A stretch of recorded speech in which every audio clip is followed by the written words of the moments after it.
이거 오디오 체크. 안녕하십니까? Hello, hello. Yes. Remember this guy? It's Kim Jung Gi, the guy with the amazing memory and brush pen who draws a lot. In my last interview with him, I tried to figure out who he is and why he's so good. My name is Stan Prokopenko. In this episode of Proko, I'm gonna dive deeper. I'm gonna analyze his methods, his techniques, and his process. I'm gonna figure out how he draws. If you like this video, please subscribe. Like last time, we'll use a voice actor to translate Kim Jung Gi. He's from South Korea and doesn't speak English. It might look like I'm just doodling right now, but in my head, things are going crazy. It's not that easy. So, let's find out what goes through the mind of Kim Jung Gi. Several years ago, I attended one of his workshops where he handed out these illustrations that describe his drawing process. Let's start here.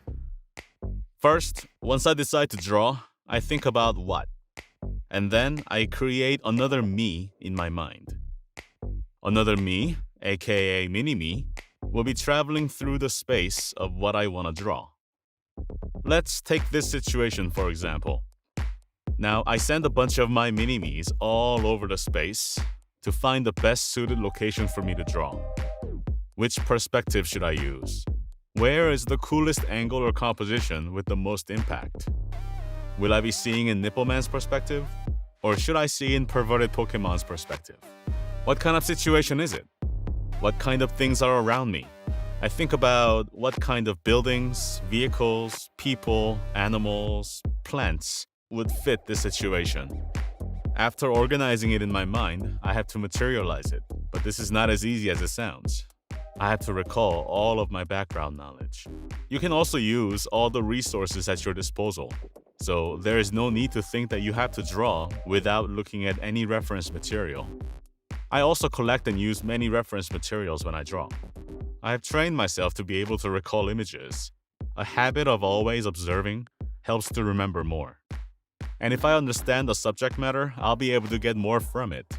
It is important to draw a lot, but I believe understanding what you're drawing is more important. Once you understand the subject matter, you'll be able to remember it longer, manipulate it, and apply your own design. 우선은 그릴 때 When I draw, I use two methods. I can doodle spontaneously, and I use this method for commissioned projects. 커미션 같은 거. A lot of information is being shared during each project, so I tend to have in mind what to draw and what is to be included before I start. I begin when the plan just comes together in my head. Of course, the mini-me's he creates, that's just an analogy. He simply considers different angles of his subjects and picks the ones that look best. As you'll see in this video, he's a master at visualizing and drawing things in perspective. This frees him to draw things from imagination instead of being a slave to a photo. He says, "Don't draw what you see, draw what you have seen." You know, when kids back then drew tanks, they would only draw it like this, from the side, a very flat drawing. But I noticed that depending on the perspective, the lines would look angled differently. And so I just drew what I saw. And in cartoon TV shows, I'd see how tanks or other objects would look more cool when they're drawn from different angles. I'd try to float an image in my mind, try to turn it to the angle that'll look best, experimenting to make my drawing look as fancy as possible. So, did you study perspective theory, 1 point, 2 point, 3 point perspective? Did you study that before you were able to draw 3D form? Or was it more just observation and drawing a lot? 예, 후자인 것 같아요. I'd say the latter. I watched and drew. When I was younger, private perspective drawing classes didn't exist at all. But when I look back at my drawings from kindergarten, I used a 1 point or 2 point perspective drawing technique for drawing dimensional objects. Obviously, I had no idea which technique I was using at that point. But I sort of taught myself to be good at it by getting into a habit of observing things around me. For instance, when I'm sitting down at a table, I look at the table in front of me and compare it to another table in the room. I think about the relationship between the table and the people, and then a thought comes to me. Does the dimension of the table change as the table gets further away from me? Sometimes when I'm in my car in a parking lot, I think to myself about the dimensions of other cars and how they are different from each other. After training my mind to compare everything, it changed the way I think. I now see objects more transparently. He began studying perspective theory in college. He struggled to understand the math behind it, but eventually he got it.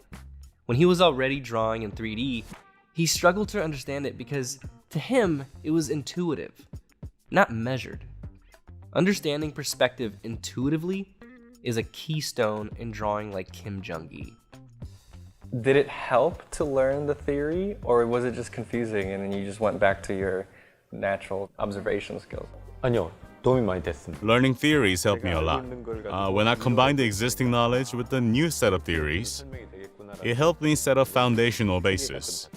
There were some that were different from what I knew or thought, and some that were similar.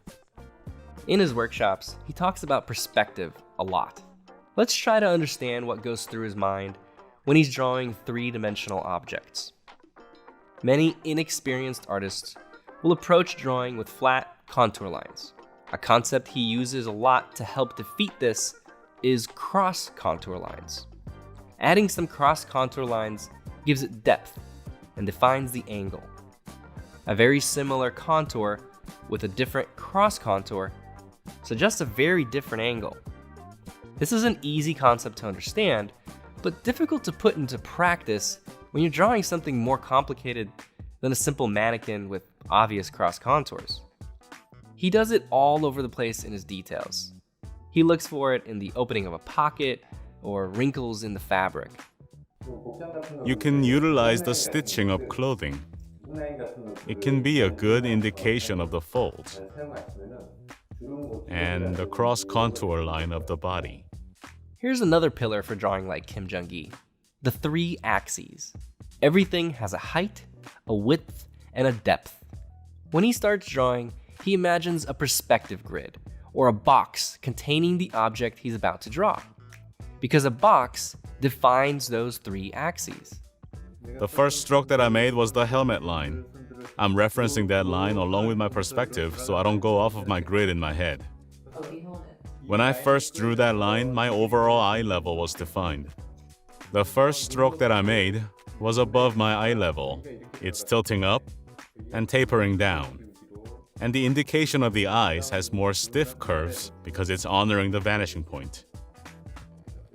The very first stroke that I made is a very prominent stroke in my mind, because that's when I define the eye level and the overall perspective.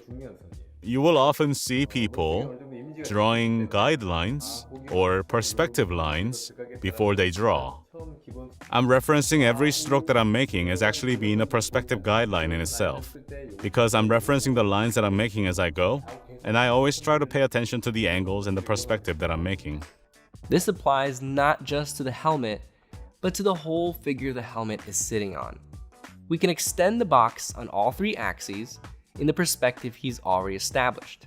And now we can fit the rest of the figure in this box. Anything that is parallel to the planes of this box will follow these angles. But not everything is parallel.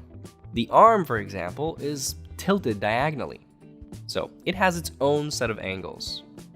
The box that you're seeing right now, that's the first image that I float in my head when I try to draw different characters in different perspectives. You need to define what you want to draw before you make the first stroke.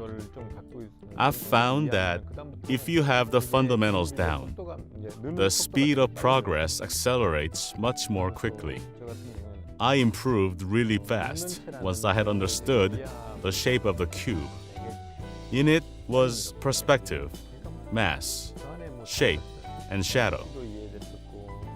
So a lot of your drawings are in fisheye perspective or a 5-point perspective. Have you ever studied that? 예, PCI, 예. Yes, I did study that as well. Fisheye structure is a structure that was created out of my ego. That is, ego to include as much as possible on a single scene. Let's say I'm at a coffee shop. If I were to draw the coffee shop, I can draw the left, middle, and right side. But through this structure, I simply wanted to squeeze everything into one frame. So I looked at this side and drew this side and then this side, and it naturally turned into this fisheye structure. The more I used that style, the easier it became for me to draw it. And even when I doodle normally, after much practice and repetition, my hands have been trained to create this structure, and thanks to that, I can apply it to different areas, such as screen compositions. When depth is intuitive and you understand an object from all angles, you can draw it from any angle. And you'll be able to draw things you've never actually observed, such as a scene looking down at a coffee shop with fisheye perspective applied to it. He observed it from the ground, but he understands each object in the scene well enough to draw it from above. And he understands fisheye perspective enough to apply it to anything. He can add, remove, or modify the objects in a scene as he wishes to serve his story and composition. Of course, all this takes practice and a large visual library. He would go to the library and observe people looking down at them from the second floor. He observed his brother as he's lying down. He compared the way body parts look from different angles. Of course, he also has a really good understanding of human anatomy. An exercise he recommends everyone does is to look at an object from one angle and draw it from several other angles. You should be able to draw any angle you imagine because you're floating the image in your head, visualizing as you draw along. People might question if this is really necessary for character design. The answer is absolutely yes, because if you do this exercise and you're able to visualize and draw in three-dimensional forms from your imagination, you'll have a much easier time designing your own unique elements. This not only trains your ability to draw perspective intuitively, but also helps you memorize the object you're drawing, so you can build that visual library. As a kid, when he really wanted something, like a bike, he would draw it a lot, until he was good at drawing bikes. If I knew how to draw a bicycle, then I can draw a motorcycle. If I can draw a motorcycle, then I can draw a car. So once I made that connection, there were so many things I was able to draw without looking at reference. There are a lot of things that are difficult to observe in real life. It's not easy to find a place where we can observe a variety of spacesuits, or scuba gear, or tanks from specific wars. But we have a lot of resources to study these things, like books, movies, YouTube, or Google image search. I used to collect a lot of references that I couldn't observe from real life. He talks a lot about seeing things in your head before you start and while you're drawing. Visualization is another key pillar in drawing like Kim Jung Gi. When you're visualizing the drawing that you're going to draw, are you seeing it linearly with the lines, or are you just seeing three-dimensional forms and then you translate it into lines on paper? The answer is to get into the habit of perceiving every object in 3 dimensions. I would tell my students to imagine things as if it was so real you could smell it. The purpose of this is to fully immerse themselves into whatever they're drawing. It works the same way as the green screen for computer graphics widely used during movie production. When observing people, the chain of thoughts that are going through your mind should be this person is standing behind him, and then there's another person behind that person, and another object. So, contrary to what many believe, he doesn't see the completed drawing in his head before he starts. He sees it realistically, as if he was actually observing it, and he doesn't always see a complete scene. If he's just sketching for fun, he'll start with one element and an idea and see where it takes him. When the subject matter is given, I sit and visualize for a few minutes, but when I have more freedom, I just draw. This is something I was working on a while ago.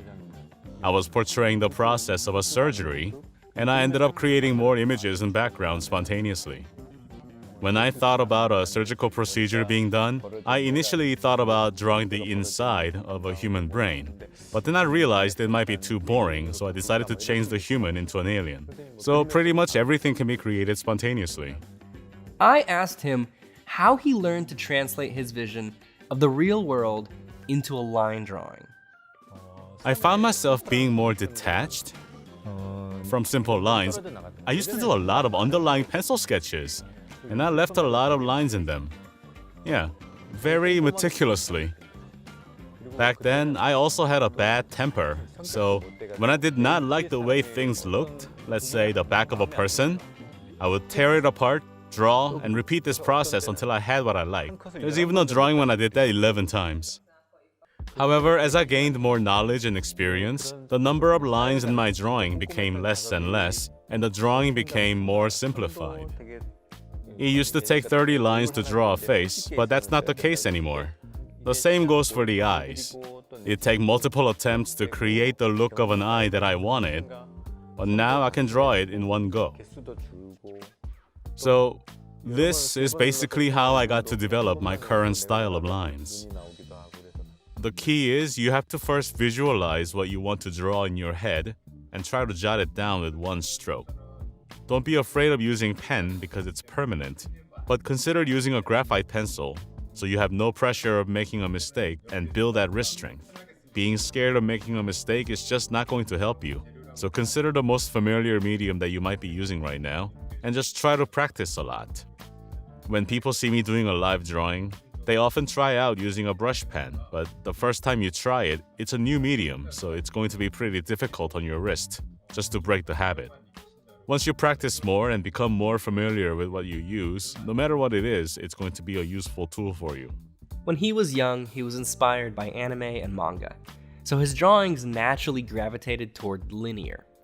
Eventually, he started studying skilled inkers like Gibson and Korean artist Youngwon Kim, and a bunch of Europeans and Americans that he can't remember.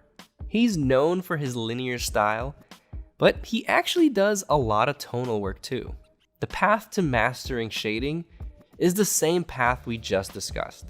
Lots of observation and understanding three-dimensional form. When you have enough experience that all this technical stuff becomes intuitive, like perspective, anatomy, hand control, shading, you can instead focus on the story, the character design, and the composition of your drawing. Kim Jung Gi is thinking about the little details that communicate things about the object. Even the type of screw that is used in a piece of tech can tell the viewer when the tech was made. For example, let's talk about headphones. You know how headphones are manufactured with different designs? It could be a minimalistic design, or it could have many little screws that are more masculine. Those are the details that I utilize in my character designs. The different types of bolts and screws can suggest the generation, timeline, and location where this character is living in. He says a very simple way to design a character is to humanize a creature. This makes sense because you can use your knowledge of human anatomy to hide your ignorance of frog anatomy, while still getting across the idea of a frog. This can expand your range of types of characters you can design, and now you can play with human character design ideas to give the frog a story, like giving it specific clothes or a gun to show that it's a gangster frog. And you can play with body types to give it personality. This tall frog is more intimidating. This is the type of stuff he's actively thinking about. He's not distracted by trying to fix his perspective mistakes or basic drawing issues. He's thinking about what he's drawing and what makes it interesting. He thinks about focal points. Areas of detail will be more of a focal point. He says to add contrast between detailed areas and simple large shapes. He shows in this example the simple jaw plate and the complicated wires and ventilation all around it. He uses things like stitching on clothes to define the contour and movement of the body. So, at this stage, I visualize how she's going to pose and draw all the elements to go along with that pose. Don't just pay attention to her anatomy, meaning her bone structure. We also think about the thickness of her body, the skin that's touching. Is her clothing tight against her skin, or is it sitting on top with a gap from her skin? Also, the micro designs and micro indications are very, very important. A lot of artists that I see often make the mistake of just drawing the minor details very loosely, which is incorrect and could be bothersome. You have to indicate the thickness and the contour line, even of the small nuts and bolts that match the major perspective lines. That's what makes the character realistic. Whenever you draw, you're creating a story. You're not just drawing a character. Once you drop down one character, that means you're creating a story that revolves around that character. So after I draw the first character, I start thinking of a sub-character and how the characters interact. And that becomes a whole story. So it was the third year of college. I didn't have a girlfriend at the time, so I was just drawing at home. It was raging drawing, like I've got nothing else to do, nowhere to go, I'll just draw. I used to just curse people with beautiful girlfriends and say, watch where I'll be in 10 years. I'll steal your girlfriend 10 years from now. And I'll just be in my room just drawing. I don't remember exactly what I was drawing, but then I had a realization. Hey, I don't think I'll have any problems drawing any form in perspective from now on. If someone was like, hey, Jung Gi, draw this or draw that, I don't have any problems visualizing the form anymore. Since my drawings are based on what I had previously seen, it is a reflection of the depth of my knowledge. After looking at my drawing, it'd be easy for you to know who I am, what I know, what I am interested in, and how I feel. I'm not hiding anything because there isn't anything that's worth hiding. Ever since I was 6 years old, I told everyone that my dream is to become a cartoonist. So I had my goal very early on. But when I actually became a professional artist, it was pretty late. I was 27 when my first artwork was published. You hear that? He's been rage drawing since he was 6 and didn't become a pro until he was 27. That's 2 full decades. Let's give ourselves some slack. But also approach it with as much enthusiasm and professionalism as he does. When you get your first opportunity as a professional artist, you have to consider that you're doing this for your own personal use. Have ownership of your artwork. It actually took me a while to have that kind of professionalism, not just giving artwork for money or pleasing a client, but pleasing myself with the achievement of the artwork I just made. A lot of young artists just getting into the industry often make that mistake. If you just chase after money or fame, even when you're just starting out, even someone like myself, you just can't get fooled by social media. If you get so many likes on one drawing and say, oh my gosh, I'm becoming something, but it's just a one-time fame that you're going to do over the web and that's it. I think drawing a lot and really having a strong foundation will make you a good artist because people will just acknowledge you. And those common mistakes young artists will make is because they feel pressure to be famous in a short period of time. But you cannot force fame or success.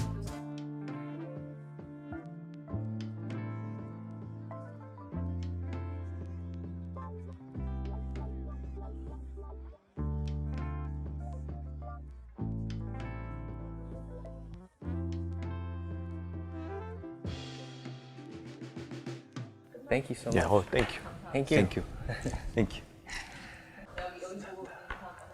Thank you. 감사합니다.